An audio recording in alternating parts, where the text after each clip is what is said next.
So I don't know. I actually don't think it's fair to say Magellan was the first person to do it. 'Cause he didn't. He got to the Philippines. He didn't do it. Exactly.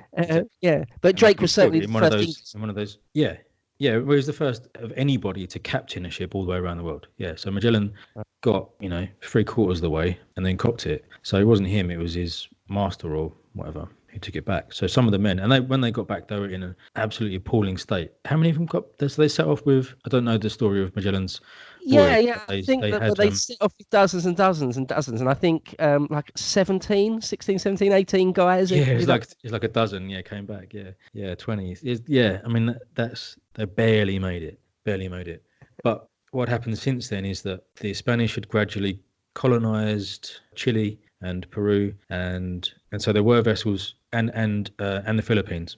So between South America and the Philippines and the East Indies, there were colonies there and there, right, on the other side of the Pacific. So there were crossings that happened between the East Indies and the Americas, but not. So that was like, so people were doing a voyage from there to there, not all the way around the world. That's the difference. But the route to cross, as in the best latitudes and the prevailing winds and stuff, they were secrets that the Spanish were guarding. Only a few people knew about how to cross the Pacific. Right. And they didn't even know exactly how far it was. Like he knew it was they knew it was a really long way, and I think they'd stolen they'd pilfered some charts from Spanish ships, which were, when they looked at the charts, they were like, oh wow, the Pacific is actually way bigger than we thought it was.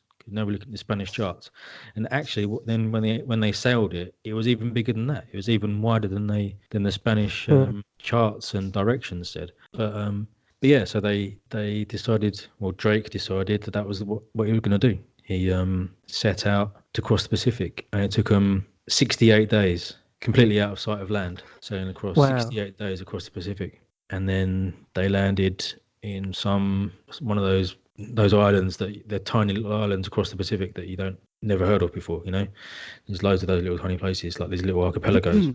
Like the Marshall Islands or the Micronesian Islands or something. Yeah. I think it was quite a lot further north than a lot of those islands. So he crossed a lot of it above the equator.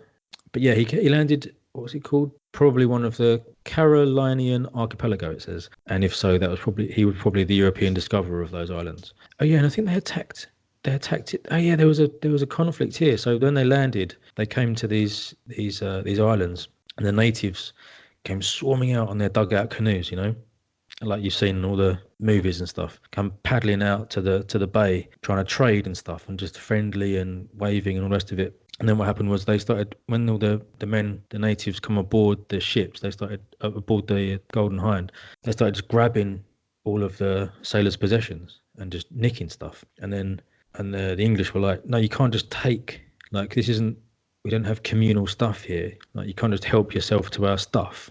And then the natives apparently were fighting each other for stuff. So like one of them would grab, I don't know, an axe or whatever, or some sort of trinket, and then they would start fighting each other over who would get it. And then the English said, all right, fine, we don't need anything from you, forget it, you can't come aboard anymore, we're not going to trade, we don't care, like you can't come aboard, just stay away. But then the natives started like flinging stones and throwing their like war darts, like little tiny spears at them. And then so Drake said, okay, we'll fire a cannon, and that would scare the hell out of them. So they fired a cannon, and then one lot like did get scared and rode away. But then the rest of them it kind of angered the rest of them, and they continued to try and attack. I mean, this is kind of staggering. But the natives in these little tiny canoes tried to attack the Hind. And then so Drake said, okay, we'll show them what a cannon can actually do. And they blasted the hell out of them with their cannons and just like smashed through their canoes and mangled the crafts and killed people, and the survivors just ran away and never came back. And the Drake, when Drake was talking about it, he kind of skates over it, and he's obviously he's not proud of it, obviously. And like you do get the impression that he, like I said before, he does seem to generally he likes natives, so obviously he probably felt pretty bad about it. But other references say that they probably killed about 20 of them. But when they sailed away, they put on the map where this was, and they called it the Island of Thieves because they were pilfering types. So yeah, and then from there they sailed into the Philippines, and then they sailed through the Spice Islands. And bearing in mind, so Drake, the Golden Hind is heaving, is lowering the water because of how much bullion and other treasure they've got on board. So they're like carefully sailing through the Indian Ocean, through the East Indies, just thinking like, let's just stay out of trouble. Let's get away from everything. Like we just need to get home. Like this, if we get home, we are all of us set for life. But because it's such an unusual thing to have a big galleon in those waters, they're like creeping from island to island, and then there's like the Sultan of this island and that island that are desperate to try and get Drake to help them in his fight against the Portuguese or the Spanish or whatever. So he's getting kind of drawn into local conflicts as they make their way through. Like the Sultan of Ternate, which is one of the Spice Islands. I think him or one of his men come aboard the Hind, and they're all dressed in magnificent, these Southeast Asian Muslim lords and stuff. It's crazy to think about these men in these like billowing silk trousers and turbans and stuff coming aboard the ship, and they're trying to do deals and say, if you help us and attack the Portuguese, we'll give you this and that. And they end up sailing off with their holds full of barrels of nutmeg and stuff. Yeah, so there's again this, like, all this stuff, like just this part of his story is amazing. Like, you could, if one guy did this and this is the thing he did in his whole life, he could tell this part of the story, which would take hours and hours. But it's just kind of a footnote, really. He over the next few weeks or months, he makes his way from island to island, trying to find his way through into the Indian Ocean, and eventually does. Other stuff happens. They hit an undersea rock on some strait, and they're stuck there for like 3 days, and they start chucking cannons over to try and get off they're like stuck on the pinnacle of a undersea mountain, basically. They can't get off of it, and they're all praying every day, and they think they're going to die. They think that's the end of the voyage, and then eventually the sea just drives them off of it. But yeah, they were convinced they were going to die, and then they get out into the Indian Ocean, and there's no account of what happens next. He's just kind of, it just takes him a few days, and they just sail across the Indian Ocean, and like nothing happens. They're like, yeah, and then we just sailed across the Indian Ocean, thousands of miles, and then we reached Africa. No big deal. And then no big deal. Then we went to Africa, and then we saw elephants and stuff. Like, around the Cape, no biggie. Trade. Yeah, around the Cape, and there's hardly anyone mentioning anything about it. They're just like this. The final bit of the voyage is just we went to Africa, we saw some elephants, we traded with some people, we saw something called, they talk about this thing called the oyster tree, and then they get home, and there's this famous bit when they sail back into England when so you picture the scene is September. Is it Plymouth? 1580. Yeah, so there's fishermen out in the Plymouth Sound, out in the Channel, and they see the Golden Hind, relatively small, galleon type ship, very heavily laden, sailing very carefully in towards the entrance to Plymouth Sound. And as they pass, the fisherman, Drake hails the fisherman, shouts out, is Elizabeth still the Queen? Is Elizabeth still alive? What year is it? Who's the president? Exactly. Yeah. It's amazing. I think they've gone 3 years. And then they sail into Plymouth, and wow. They are fabulously wealthy, and soon everyone knows that they've sailed around the world, and he's now the most famous man in Europe, basically. He is invited to the court again. I think he spends something like 11 hours, something like that, not alone, but in private with Queen Elizabeth. Yeah, I heard that. I thought that I read somewhere that it was alone. It was like a real tightly guarded state secret, his stories, and that even the personal guard were ordered to leave the room. Yeah. I mean, there would have been, a couple of her ladies sitting in the corner of the room, but yeah, basically alone. There wasn't. You never get to see the Queen alone. A lot of the reason for the secrecy was to do with the Northwest Passage. Whether he knew if there was one or not, that was really the ultimate secret that they wanted. Yeah, I mean, yeah, absolutely full of secrets. Because he didn't have an official commission, but clearly it was unofficially official. And and he came back and he gave the Queen, tens of thousands of pounds. But what probably happened was, he seems to have, because there was quite a lot of controversy about what happened, and immediately, even before he got home, the Portuguese and the Spanish private people and the crowns of those. I think by this point, Philip might have inherited the crown of Portugal as well. But anyway, Portuguese and Spanish ship owners had started filing claims in London, saying this pirate Drake has robbed us of our cargo, and this is the list of all our stuff, and we demand it back, and all this kind of stuff. So there's all this complicated negotiation going on. I think what happened was Drake offloaded loads of it in secret and said, even officially said, I've got £100,000, but really he might have had 1 million. Don't know. Yeah. He put in, like, we just don't know how much he had, but certainly the Queen said, okay, you need to give me all of the treasure and I'll look after it, and I'll sort all this problem out, I'll sort out the stuff. So Drake paid his men and took loads of money for himself, like he paid £20,000 of silver to his men and other stuff. It must have offloaded hundreds of thousands. And then officially what was logged into in the Tower of London was £264,000 of silver. Wow.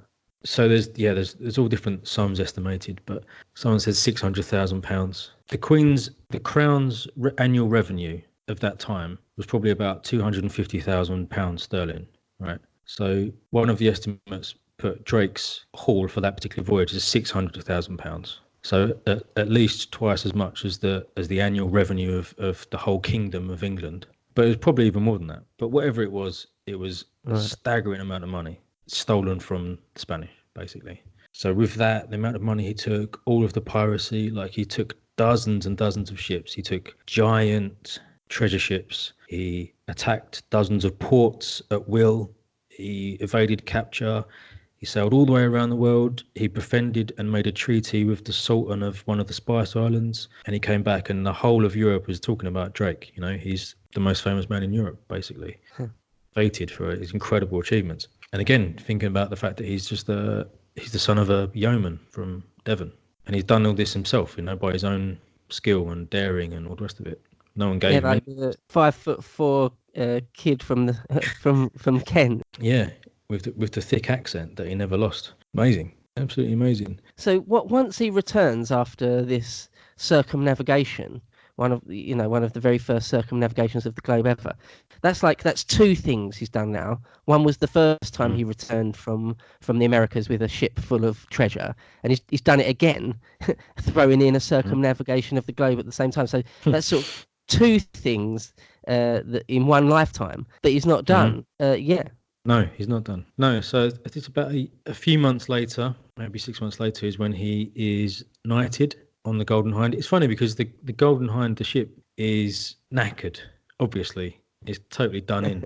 But they kind of turn it into a tourist attraction straight away. They sail it to Deptford, and then I think that's where they kind of dock it, and then people kind of come to see it. Like a tourist attraction, like this is the ship. This is Drake's ship. This is the ship that sailed around the world and did all this amazing stuff. Yeah, like putting a space shuttle on display in a museum or something. Yeah, exactly the same as that. Yeah, which you wouldn't think that people in the 16th century thought like that, but they did. They did the same thing. But obviously, it wasn't properly looked after. There was no kind of provision made for the care of it, and it gradually rotted. But they did try and preserve it, and people come to look at it.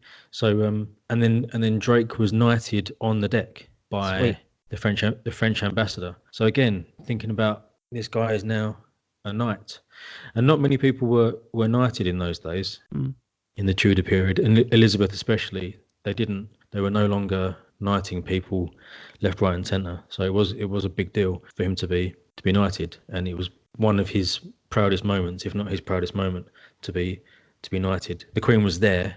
She didn't do it herself. It was the French ambassador who did it. But yeah, so they had a huge banquet, and it was the Queen personally was there to personally honour Francis Drake, this son of a yeoman. Astonishing, really. But then he had just brought her an incredible amount of money, and intelligence. Yeah, and she'd proven that her sailors were as good as the Spanish or anyone in the world. So it was a real kind of grand thing. So yeah.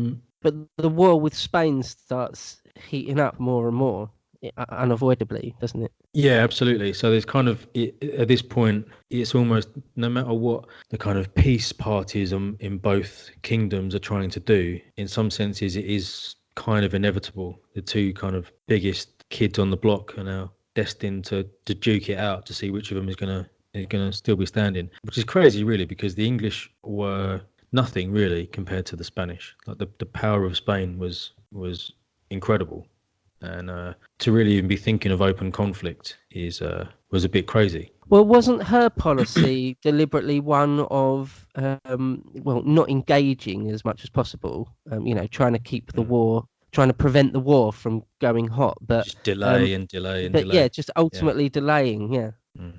Yeah, it was basically. She was erratic as well, so she would sometimes do crazy stuff. Like she would seize. She like a couple of times she seized loads of treasure ships that would go into the army in the Spanish Netherlands and stuff like that. And after years of trying to keep things quiet, she did do some erratic stuff, which made it almost raise the conflict to fever pitch. But and Philip II also didn't.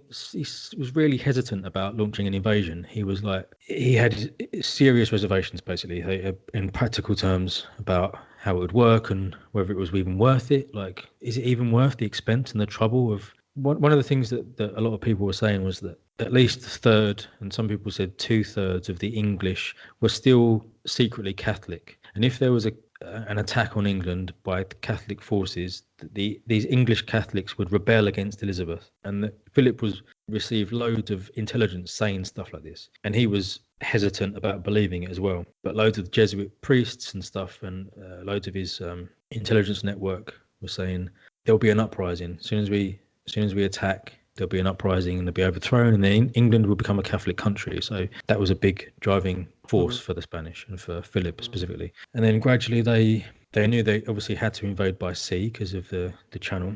So they gradually built up their forces with that in mind. And obviously back in those days, but even now, it takes years and years and years to build and to organize something of that size. So dozens of ships and thousands of men and all of the organization that goes with that it took years and years to put together. Wasn't it was going to be a land invasion? The Armada was just the transport for a giant army.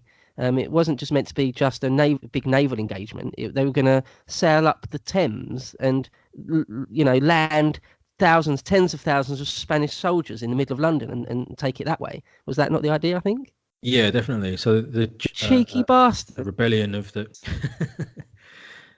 yeah, it's crazy, really. But for years and years and years, the Spanish had been fighting against the Protestant rebels in the Netherlands, and there was a huge Right. army of veteran Spanish soldiers there under the Duke of Parma. And Duke of Parma was a tactical, I don't know about genius, but he was tactically gifted and had loads of veteran forces.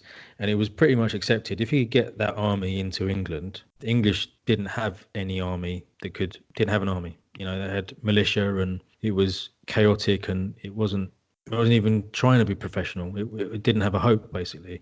So all they had to do was get their army into England. But we could guard the Channel crossing. One thing just before we get into the Spanish Armada, which is 1588. I mean, he went round the world in 1577, so there's like a big chunk of time in between there. And I think the Cold War, if you like, between England and Spain it wasn't cold anymore. If I could do a quick quote from Hmm. I got a Charles Oman, a historian, Oxford historian from the turn of the century. He says, quote, far more important than the fighting in the Netherlands were the maritime exploits of the English seamen. The moment that they were let loose upon the Spaniards, they asserted a clear supremacy at sea. Drake took and sacked Vigo, a great port in northern Spain, and then, crossing the Atlantic, captured the chief cities of the West Indies and the Spanish Main, Santiago, Cartagena, and St. Domingo, 1586, end quote. So if that's 1586, that's just before the Armada. Hmm. Yeah, totally. Yeah, so this stuff is still going on, and it's funny. Elizabeth is still doing her public acts, really, public theatrical diplomacy, where she's saying, "All I want is peace, and I'm battling for peace, and that's all I care about." And at the same time, she's giving orders to Drake to go and raid Spanish possessions and stuff like that. So yeah, it's definitely hotting up, and she's kind of buying time, but also covering herself and with plausible deniability and all that kind of stuff, you know. But yeah, things are definitely hotting up for When's the raids. raid on Cadiz? Is that before or after the Armada? It's before. So this is the thing. What Drake is always one of the leading naval people that are begging the Queen to say, please let us go and attack the Spanish first. If we let them gear up and assemble their massive forces from all over the empire, we can't stop them. We haven't got a hope. So the best thing we can do is go to and attack them in their home ports. So they're going to be assembling a fleet at Lisbon, and they're going to be assembling a fleet at Cadiz, and all these other ports, Gibraltar, all these ports all around the in Santander and all these places. So if we can attack each one or just a few of them, we can crush them